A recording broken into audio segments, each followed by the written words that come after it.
مشكلة اسمرار الأكواع والركب بتتكرر مع ناس كتير، وللأسف في ناس بتغلط في التعامل معاها وبتستخدم حاجات ممكن تعمل نتائج عكسية.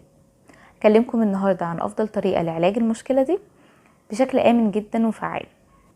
أكيد لو عجبكم الفيديو ما تنسوش تعملوا لايك، ولو أول مرة تشوفيني ما تنسيش تشتركي في القناة. عشان نعرف نعالج اسمرار الأكواع والركب لازم الأول نتكلم عن أسباب حدوث المشكلة من الأول. أهم سبب هو الاحتكاك المستمر في الأماكن دي، لأن الاحتكاك ده هيؤدي إلى تراكم طبقات الجلد الميت، وبالتالي هيحصل الاسمرار. تاني سبب هو الجفاف الشديد اللي بتتعرض له منطقة الركب أو الأكواع، لأننا بنهمل في ترطيبهم بشكل كافي، والجفاف ده بيزود معدل تراكم الجلد، وبالتالي هيحصل الاسمرار بصورة كبيرة. في سبب أخير ولكنه بيكون نادر شوية، وهو إن يكون عندك نقص في فيتامين B3 أو النياسين، وده ممكن ناخده من الأكل زي اللحوم، الدواجن، الأسماك، المكسرات وغيرهم، أو ممكن ناخده كمكمل غذائي من الصيدلية. وبكده نكون خلصنا الأسباب. نتكلم بقى عن الطريقة الصح للتعامل مع المشكلة دي وإزاي نعالجها.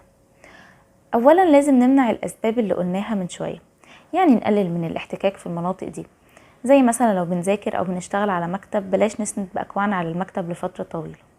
كمان واحنا بنصلي ياريت نستخدم سكتين أو سجادة متبطنة عشان نقلل من الاحتكاك مع الركب أثناء السجود. كمان في غلطة كبيرة كتير بيعملها على أمل إن هو يقلل من الإسمرار، لكن للأسف هي بتزود المشكلة أكتر، وهي استخدام ليفة الاستحمام على الأماكن دي.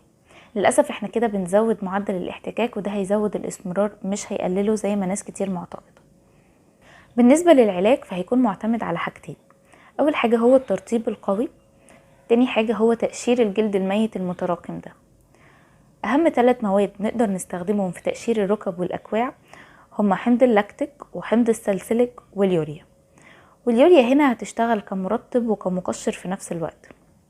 طيب ايه هي الكريمات اللي موجودة في الصيدلية اللي نقدر نستخدمها؟ ورقة وقلم يا ست الكل واكتبي ورايا. أول كريم هو الفوت سمارت، وده بيحتوي على اللاكتيك أسيد واليوريا، ودول هيشتغلوا كمقشرات.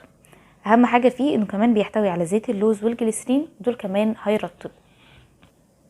هنلاقي زيه في الصيدلية حاجة زي الهيل فورت أو اللينكس كريم أو البيكو فوت كريم، كلهم بيحتووا على نفس الحمض اللاكتيك وحمض السلسليك واليوريا، وبعضهم بيحتوي كمان على زيت اللوز والجليسرين للترطيب.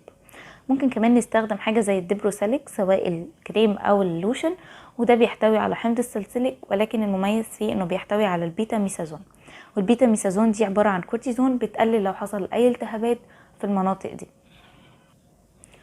دول افضل كريمات ممكن نستخدمهم في علاج الاسمرار الركب والاكواع، لان هم مقشرات كويسة جدا. هنختار اي واحد فيهم وهنستخدمه مرتين في اليوم. نيجي بقى للمرطبات، والحقيقة مفيش مرطب معين اقدر الزمك بيه، اهم حاجة يكون مرطب قوي، والاهم من كده انك تستمري عليه وما توقفيش. المرطبات الكويسة اللي ممكن نستخدمها حاجة زي الاماندا فوت كريم او الكير باي كير، الزنك اوليف، ممكن برضو نستخدم البنسلون او البي بنسل. المرطبات دي هتستخدميها من مرة ل3 مرات في اليوم. اهم حاجة ان كريمات التقشير اللي ذكرناها في الاول نستمر عليها لحد ما الاسمرار يخف تماما، اما المرطبات فدي هنستخدمها على طول علشان المشكلة ما ترجعش تاني. وبس كده، متنسيش لو عجبك الفيديو لايك وشير، واكيد تشتركي في القناة.